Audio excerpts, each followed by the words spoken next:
வாங்க வாங்க வாங்கன்னு வந்தவங்களை வரவேற்று நமக்கு வாய் வலிக்கும் சார். வந்தவங்களுக்கு வயிறு நிறைய விருந்து படைப்போம் சார். அவங்க வயிறு நிறைஞ்சு வாழ்த்தும் போது நமக்கு நெஞ்சு நிறைஞ்சு போகும் சார்.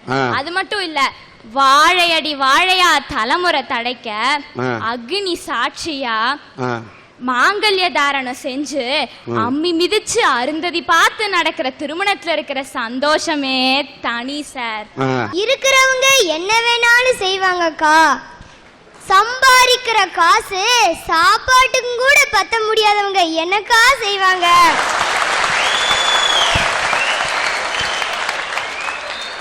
சின்ன பொண்ணுக்கு அவ்வளவு அறிவு இருக்கு.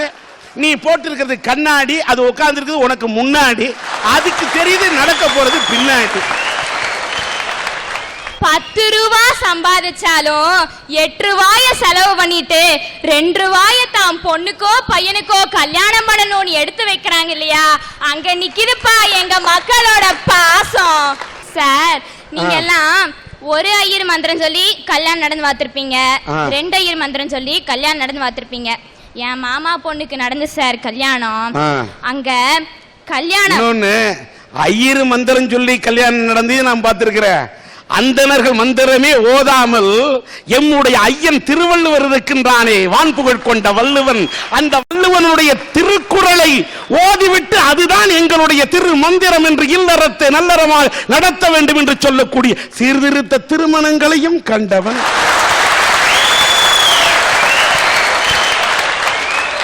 கல்யாணம் அந்த மாங்கல்ய தாரணம் நடக்க போற சமயத்துல வந்திருந்தவங்க 35 பேத்துக்கு பக்கம் எந்திரிச்சு நின்னு சொல்றாங்க சார் அந்த மந்திரத்தை. அப்ப கெட்டி மேல முழங்குது. அந்த சவுண்டுக்கு மீறி இவங்களோட மந்திர சவுண்டு ஒலிக்குது சார்.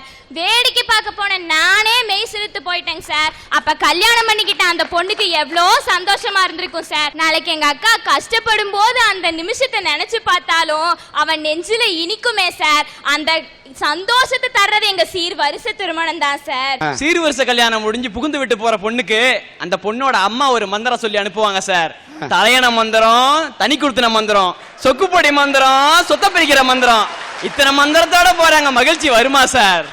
யாயும் யாயும் யாராகியரோ எந்தையும் நுந்தையும் எவ்வுரை கேளிர், யானும் நீயும் எவ்வழி அரிதும் செம்புள பயர் நீர் போல அன்புடை நெஞ்சம் தாம் கலந்தனவே. அதுதாயா சந்தோஷம். என்னுடைய தாயும் உன்னுடைய தாயும் எந்த ஊர்க்காரங்கன்னு தெரியாது. என்னுடைய தந்தையும் உன்னுடைய தந்தையும் எந்த மதத்தை சார்ந்தவர்கள் என்று தெரியாது. நானும் நீயும் எந்த வகையில் உறவினர்கள் என்று தெரியாது. எதையுமே எதிர்பார்க்காமல் செம்புள பயர் நீர் போல பிரிக்க முடியாமல் கலந்ததே இந்த அன்புடை நெஞ்சம். அந்த மனங்களை மட்டும் பார்த்து செய்யக்கூடிய சீர்திருத்த திருமணங்கள் தான்யா இன்னைக்கு சமுதாயத்தில் இன்றைய சூழ்நிலையில மகிழ்ச்சியை தரும். ஐயா, இன்னைக்கு ஏதாவது ஒரு மாப்பிள்ளையாவது பொண்ணுடைய கேரக்டரை பார்த்து கல்யாணம் பண்றாங்களா? அந்த பொண்ணு போட்டுட்டு வர நகையில எத்தனை கேரட் தங்க இருக்குதுன்னு பார்த்து கல்யாணம் பண்றாங்கய்யா. இது பெண் சமுதாயத்திற்கே இழைக்கக்கூடிய ஒரு அவமானங்கய்யா. இன்னைக்கு இந்த நகைகளை மட்டும் பார்த்து கல்யாணம் பண்றதுனாலதான் ஒரு ஏழை தொழிலாளியினுடைய மகள் பாடுகிறாள். காஞ்சி காமாட்சிக்கும் மதுரை மீனாட்சிக்கும் மாசத்துல 3 முறை கல்யாணமா? எங்க பக்கத்து வீட்டக்கா வயசுக்கு வந்து 10 வருஷம் ஆயும் பார்க்கவே முடியல கல்யாணத்தை. இந்த மாதிரி ஏழை பொண்களின் கண்ணீரை துடைக்கக்கூடிய சீர்திருத்த திருமணம் தானே மகிழ்ச்சியை தரும். எங்க கல்யாணத்துல மொதப்படி பாத்தீங்கன்னா நிச்சயதார்த்தம். நாங்க எதுக்கு தெரியுங்களா நிச்சயதார்த்தம் வைக்கிறோம்? நான் பெத்த பொண்ணுக்கு மாப்பிள்ளை இவர் தான், நான் பெத்த பையனுக்கு மருமக பொண்ணு இவதான்னு எங்க மாமன் மச்சான் ஆத்தா பாட்டி அப்பச்சி எல்லாத்தையும் கூப்பிட்டு வச்சு பாருங்க ஜோடி பொருத்தம் எப்படி இருக்குன்னு எங்க வீட்டு பெத்தவங்க சொல்லுவாங்க. அவங்க எல்லாம் பார்த்துட்டு ஆஹா என்ன பொருத்தம்னு ஒரு வார்த்தை சொன்னா அந்த பெத்த மனசு குழுது போய் படும் பாருங்க ஒரு சந்தோஷம். அந்த சந்தோஷம் இந்த சீர்வரிசை திருமணத்துல தாங்க கிடைக்கும். அப்புறம் பாத்தீங்கன்னா அந்த கல்யாணத்துக்கு 2 நாளைக்கு முன்னாடி வயசு பிள்ளைங்களா சேர்ந்து ஒன்னா உட்காந்து மருதாணி வச்சுக்குவாங்க. அடாடாடாடா என் கை சேர்ந்ததா உன் கை சேர்ந்ததான்னு மூஞ்சி முன்னாடி காட்டி காட்டி பாத்துக்குவாங்க பாருங்க. அந்த சந்தோஷம் இந்த சீர்வரிசை திருமணத்துல தாங்க கிடைக்கும். கல்யாணத்துக்கு முன்னாடி 1.5 கை சேர்ந்திருக்கா 2.5 கை சேர்ந்திருக்கான்னு பாக்கறதுல வாஸ்தவம் தான். போடுறேன்னு சொன்ன பவுன்ல 2 பவுன் குறைஞ்சா கல்யாணத்துக்கு போறது உன்ற வீட்டுக்கார 2 கண்ணத்திலயும் விடுவான் பாரு. அப்ப போய் பாரு, உன் கண்ணை நல்லா செவந்திருக்கும். ஒரு காலத்துல 7 நாள் 8 நாள் வகை வகையா நடந்த கல்யாணம் எல்லாம் இன்னைக்கு 1.5 நாள்ல அவன் தேவைக்கு ஏத்த மாதிரி குறைச்சுக்கிட்டான்.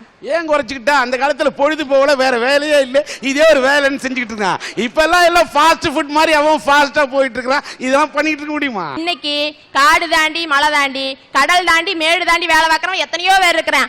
அத்தனை பேத்தையும் ஒன்னா கூட்டிட்டு வந்து ஒரு இடத்துல வச்சு பார்க்கணும்னா அது இந்த சீர்வரிசை கல்யாணத்தினாலதான் முடியும். ஒரு குட்டியோண்டு கல்யாண மண்டபத்துல 1000 குடும்பத்தையும் ஒன்னா கூப்பிட்டு, மாமா நீ எப்படி இருக்கிற, மச்சான் உன் பிள்ளை எப்படி இருக்குது, என்ன படிக்குது அப்படின்னு அன்போடும் பாசத்தோடும் பண்போடும் நேசத்தோடும் ஒரு பரஸ்பர உறவை பரிமாறிக்கிறான் பாருங்க. அந்த சந்தோஷம் இருக்கே, அது இந்த சீர்வரிசை திருமணத்துல மட்டும்தாங்க கிடைக்கும். திருமணம்னா என்ன சார்? 2 மனசு இணையற வாழ்க்கை ஒப்பந்தம் சார். அந்த திருமணத்தை முடிவு செய்ய வேண்டியது அந்த 2 மனமா இருக்கணுமே தவிர உயிரற்ற ஜாதக கோடுகளும் உணர்ச்சியே இல்லாத கத்த நோட்டுகளுமா இருக்க கூடாது சார். சீர்திருத்த திருமணங்கிறது அவங்க தங்களுக்குள்ள இருக்க காதலை விட, தங்களுக்குள்ள இருக்க நட்பை விட, என் எண்ணத்துக்கும் ஒரு லட்சியத்துக்கும் நீ தொண்ணப்ப தோல் கொடுப்பங்கிற பரஸ்பர நம்பிக்கையோட அடிப்படையில் இணையறாங்க சார். சார் இப்படி முழு புரிதல்களோட ஜாதி மதம் ஏழை பணக்காரங்கிற ஏற்றத்தால உடைக்கணுங்கிற ஒரே லட்சியத்தோட வாழ்க்கை இணையற அவங்க வாழ்க்கையில என்னைக்குமே மகிழ்ச்சி தான் சார். இறையன்பு அழகா ஒரு கவிதையில சொல்லுவாரு, தோழி உன் கண்ண சிவப்பையும் கைகளின் வனப்பையும் பார்த்து நான் கரம் பிடிக்க போவதில்லை, என் எண்ணங்களின் பிரதிபலிப்பாக இருக்கிறாய் என்ற நம்பிக்கையினாலும் இந்த உலகின் முரட்டு குணங்களின் மீது முஷ்டியை உயர்த்துவாய் என்ற எண்ணத்தினாலும் உன்னை கரம் பிடிக்கிறேன்னு சொல்லுவாரு சார். சீர்திருத்த கல்யாணம் பண்றவங்களோட வாழ்க்கை என்னைக்குமே மகிழ்ச்சியா இருக்குங்கிறதுக்கு ஒரே ஒரு சின்ன உதாரணம் சொல்றேன் சார். எனக்கு தெரிஞ்சு நந்தினி பிரியான்னு ஒரு பொண்ணு சார். அந்த பொண்ணோட வீட்டுல ஜாதி சமயம்னு பாக்குற கட்டுப்பாடு நிறைஞ்சது.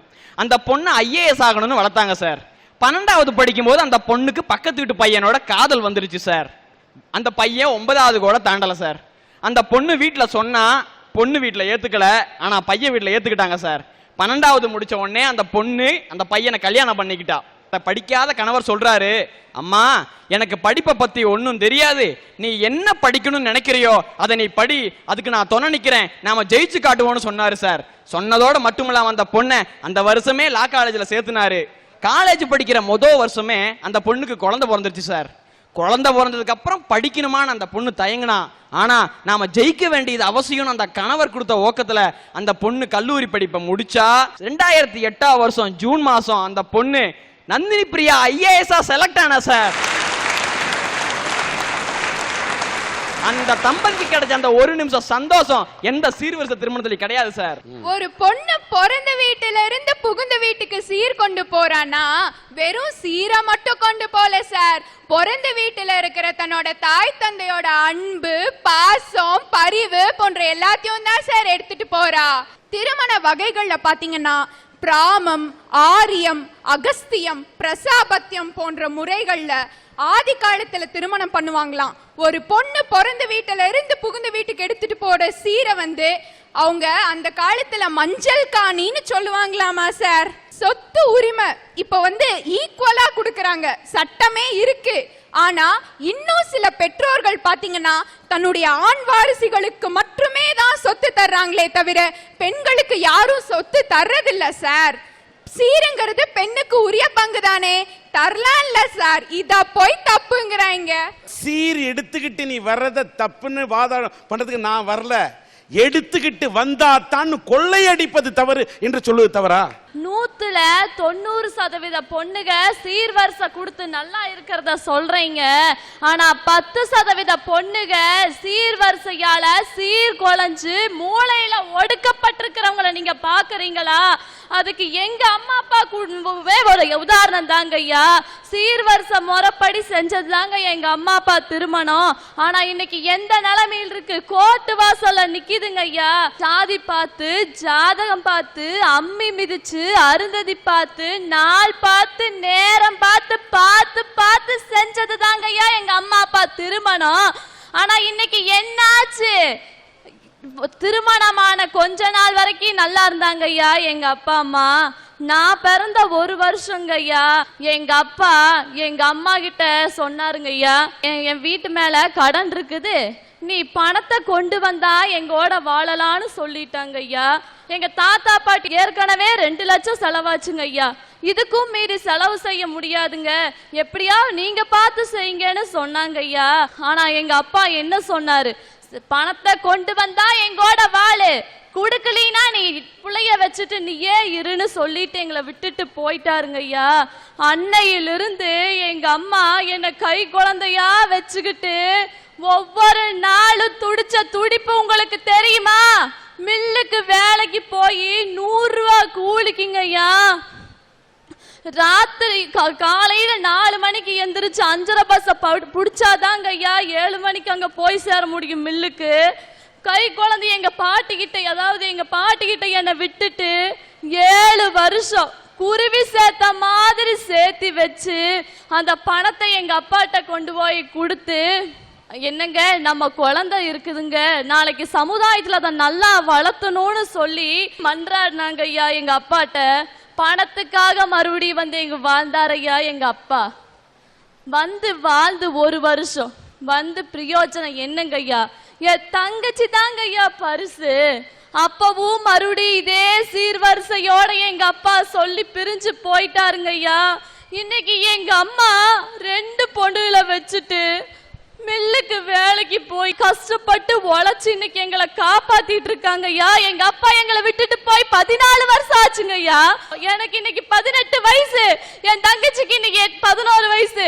எங்கய்யா போச்சு உங்க சீர்வரிசை? பணம் பணம்னு சொல்லி ஒரு பொண்ணோட வாழ்க்கையை சீரழிக்கிறீங்களே, இது உங்களுக்கு நியாயமா தெரியுதா ஐயா? இன்னைக்கு நான் இங்கிலீஷ் லிட்டரேச்சர் 2nd இயர் படிக்கிறேங்க ஐயா. என் தங்கச்சி 7th ஸ்டாண்டர்ட் படிக்கிறாங்க ஐயா. ஏன் படிக்க வைக்கிறாங்க? இதே அந்த 100 ரூபா கூலிக்கு நானும் போயிருந்தா 200 ரூபா சம்பாரிச்சிருக்கலாம் இல்லையா, நல்லா சாப்பிட்டுருப்போம் இல்லையா. ஆனா இன்னைக்கு எங்க அம்மா 3 வேளையா 2 வேளையா சாப்பாடு சாப்பிட்டு 1 வேளைய மிச்சப்படுத்தி எங்க 2 பேர்த்தையும் படிக்க வைக்கிறாங்க ஐயா. என்ன காரணம்? எனக்கு வந்த நிலைமை என் பொண்ணுக்கு நாளைக்கு வந்துருச்சுன்னா என்ன பண்றதுங்கிற ஒரே ஒரு காரணத்துக்காக இன்னைக்கு வரைக்கும் உழைச்சிட்டு இருக்காங்க ஐயா எங்க அம்மா. நான் 10th அம்மா வந்துருச்சுங்க ஐயா. 10th அப்படி இருந்தும் பப்ளிக் எக்ஸாம் 373 மார்க், 12th அக்கௌண்ட்ஸ்ல 200க்கு 200ங்க ஐயா. 1017 மார்க் எடுத்து எங்க அம்மா சூழ்நிலைய புரிஞ்சுக்கிட்டு. ஆனா என்ன பிரயோஜனம்? இன்னும் நான் எம்ப்ளாய்மெண்ட் ஆபீஸ்ல பதிவு பண்ணல. ஏன்னு கேளுங்க, எங்க அப்பா எங்க அம்மா வாழ்க்கையில விளையாண்டது பத்தாதுன்னு எங்க வாழ்க்கையிலயும் விளையாடுறாரு. குடும்ப அடையாள அட்டை எடுத்துட்டு போயிட்டாருங்க ஐயா. இன்னைக்கு வரைக்கும் முயற்சி பண்றோம், கிடைக்கல.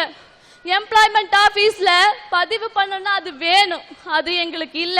இங்கிலீஷ் லிட்டரேச்சர் 2nd இயர் படிக்கிறேன், நாளைக்கு 3rd இயர் முடிச்சா நான் எங்க வேலைக்கு போவேன்? இந்த குடும்ப அட்டையை நீங்கள் எந்த ஊர் எந்த இடம் உங்களுடைய விலாசத்தை தெரிந்து கொண்டு சன் டிவியினுடைய அரட்டை அரங்கத்தின் மூலம் தந்தையை எடுத்து சென்றாலும் இந்த பெண்ணுடைய இந்த குடும்ப அட்டை கிடைப்பதற்கான ஏற்பாட்டை இந்த சன் டிவியின் அரட்டை அரங்கம் செய்யும். செக்ரட்டரியேட்டிலே முதலமைச்சர் அலுவலகத்திலே பேசக்கூடிய இடத்தில் நாங்கள் பேசி பெற்று தருவோம் என்பதை நாங்கள் இங்கே தெரிவித்துக் கொள்கிறோம்.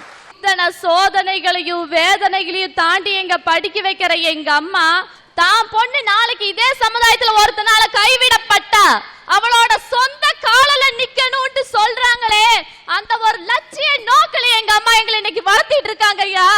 கண்டிப்பா சொல்றையா, சீர்திருத்த திருமணம் தான் வாழ்க்கையில மகிழ்ச்சியை தரும். சீர்வரிச திருமணம் பணத்துக்காக மட்டுமே வர்ற வாழ்க்கை. மனச பாருங்க, மனசுக்குள் இருக்கிற அன்பை பாருங்க ஐயா. இன்னைக்கும் சொல்றேன், உங்க பிள்ளைங்க நாளைக்கு லவ் பண்ண அப்படின்ட்டு வந்தா அவன் நல்லவனா கெட்டவனான்னு முதல்ல பாருங்க. அந்தஸ்தையும் ஈக்குவலையும் பார்க்காதீங்க. கண்டிப்பா சொல்றேன், உங்க பொண்ணுங்க நல்லா இருப்பாங்க ஐயா.